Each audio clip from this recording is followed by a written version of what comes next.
Chapitre 30. The war had been going in favor of America so far. Despite being vastly outnumbered, their natural fighting ability and control of the FTL gates in near systems made sure they had a significant edge in logistics. That did not mean the war was going great, however.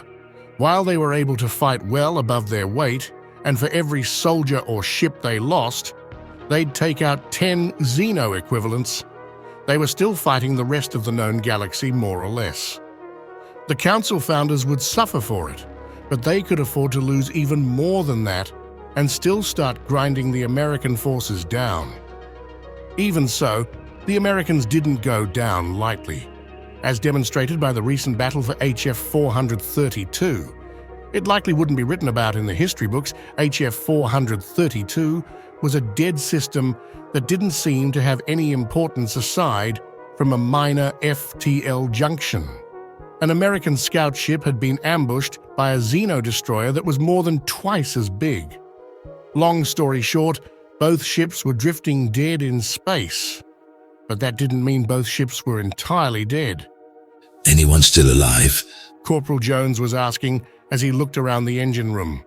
The bridge had been hit hard, but Jones and 2 other Marines had survived in their pressure suits. The scout ship only had a crew of 10, and 5 of that had been Marines. There was movement as they saw someone wave from the back of the engine. Jones moved around the damaged and vented engine room to see a figure in a pressure suit working on the engine. His suit had several patches on it and even duct tape in one spot. Overall, it was stained and damaged, but his tool belt looked secure. "The fuck are you doing? The ship is dead?" Jones asked as he saw the person working. "And as the engineer, it's my job to scuttle it," came the reply. Oh, Steve, right? "Yeah, the name is Steve. If the Xenos want to try and steal our nav data, they'll turn this on to get the power going, and if everything goes right, it'll explode in their faces." Wait, but we need to call out of here for help. "They blew our comms up first. I already corrupted the nav comp just in case, but either way the Xenos will find us before our own." Shit! The Marine growled, thinking about how to break this to the others. As he thought it over, though, he looked through a hole in the side of the ship and saw the Xeno cruiser drifting across from them. Hey, what about their ship? The engineer looked up. Fuck if I know. I've never worked on a Xeno ship before." Whatever, an engine is an engine, right? "No, not even close." Do you have any better ideas, Steve? The engineer sighed and finished tinkering with the engine before shrugging. "Fuck, I guess it's that or just waiting to die in space. Get the others." Jones nodded and retrieved the other 2 Marines who had been trying to salvage the bridge, to no avail. Howie and Tina met up with Jones and Steve in the engine room as they climbed through the hole to stand on the outside of their dead ship. "What makes you think we can turn it back on?" Tina asked. "We've got no idea if I could even start it up were it not wrecked in battle." Steve replied, clearly full of optimistic confidence. "But it's dying here for sure. Or maybe dying over there. Only got so much oxygen left." Thanks, Steve. Jones muttered. Tyne and Howie jumped free, boosting towards the craft. But before Jones could, Steve stopped him. "Hey, I'm in an engineering suit. You're the ones in the marine pressure suits. You gotta carry me." Oh, sorry, nearly forgot. The Marine gripped the engineer under his arms, boosting across the void towards the destroyer. The dead planets of the system far away to their side. The 4 humans entered the Xeno ship the same way they left their own, through a hole in the side of it. They were up on the bridge, which had been smashed up pretty bad in the attack. Steve couldn't fit in any of the small chairs, too. He leaned over a seat, typing on a console. "There's some power left, I think. I got no idea how to transfer it from up here. We need to get into engineering." The engineer led the Marines deeper into the Xeno ship. They were passing floating bodies of the Felis. Most people called them fleckos, because they looked like geckos mixed with flies. He didn't like the look of the dark interior as their headlamps swept over the corridors. On top of being full of dead bodies, the shape was all wrong. Finally, they found the path to engineering. A massive blast door sealed in front of them. Steve tapped on a panel which hissed at him and flashed red. I'm guessing that means it's locked, or still sealed against the pressure of the vacuum. He looked around then and pointed to another pressure door they could seal behind them. There wasn't any power to it, but there was a manual override. The problem was, the bolt seemed to be missing a lever or handle to turn it with. Maybe you need to solve a physics puzzle to find the last piece you need. Howie said. And maybe you're an idiot. The engineer muttered as the Marines laughed. Instead of going searching, he just pulled a wrench from his tool belt and fastened it into place. I don't think these guys ever figured a single person could do something like this. He began to turn the wrench, slowly lowering the blast door into place as the machinery creaked and groaned. Why wouldn't they just leave something in place to lower this? Tina had asked as the engineer slowly lowered it.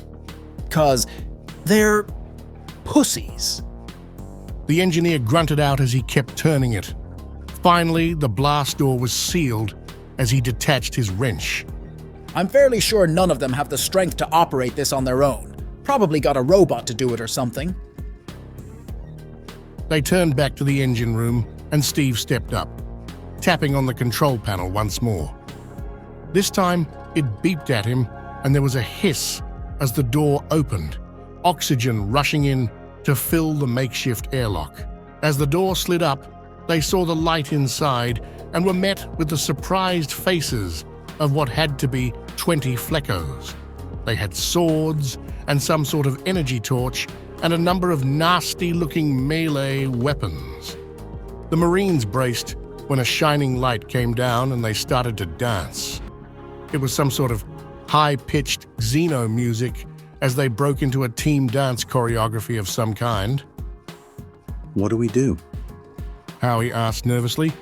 We're totally getting served. Are you fucking kidding me? Steve asked, and pulled an old, worn 1911 from his tool belt, shooting one of the Fleckos through the head, immediately breaking their rhythm. Fucking shoot them! Oh yeah. Jones muttered, as if the thought hadn't occurred to him. The Marines raised their guns and started firing. 3 Marines and an injured engineer against 20 elite Fleckos. It was a massacre. Dancing and melee weapons did not hold up well against automatic weapons, and a .45. They weren't even fast enough to make the Marines need to lead them.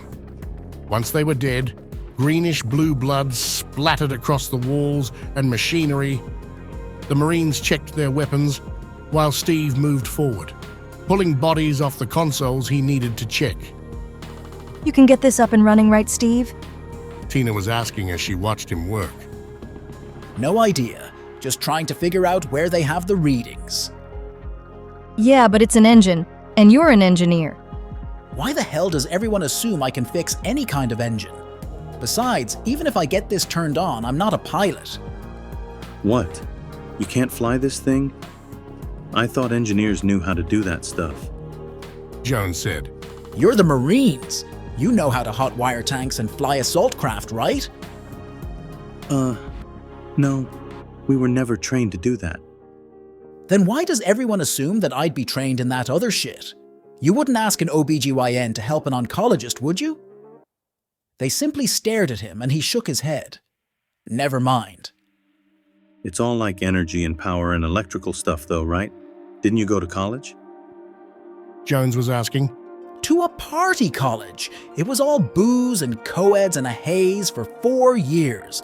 Regardless, I'm an engineer on human systems, and specifically ship engines. This is Xeno engineering. You expect me to just come in here and take a look at this panel and... He was looking at the panel and tapped on a few buttons. There was a hum through the ship as they felt it shift. It's got some impulse power. It has some sort of emergency system to take us to a nearby station. Jones opened his mouth but Steve pointed at him. Not a fucking word. You guys got lucky this time. They sat around, shooting the shit, waiting for about 2 hours until they heard a gentle thump throughout the ship and the engine began to spin down. Looking around, they gathered their weapons and waited for the door to slowly grind back open. They were staring at a bunch of space ants and something they hadn't seen before. It's like part orc, part bear, and ore. Tina muttered. No, you idiot. Clearly you'd call it a Bork. Steve said firmly. Who are you? The Bork questioned before saying. I am he who has survived the dread creature Mittens, red-furred devil of death. I have been tasked by the greatest human alive to guard this station. None shall harm it again. Oh no.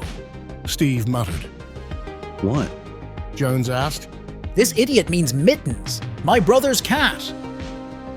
Your brother is the greatest human alive. The engineer let out a heavy sigh, slumping a little where he stood. My real name isn't just Steve, it's Stevie Ray, little brother of Billy Bob Space Trucker.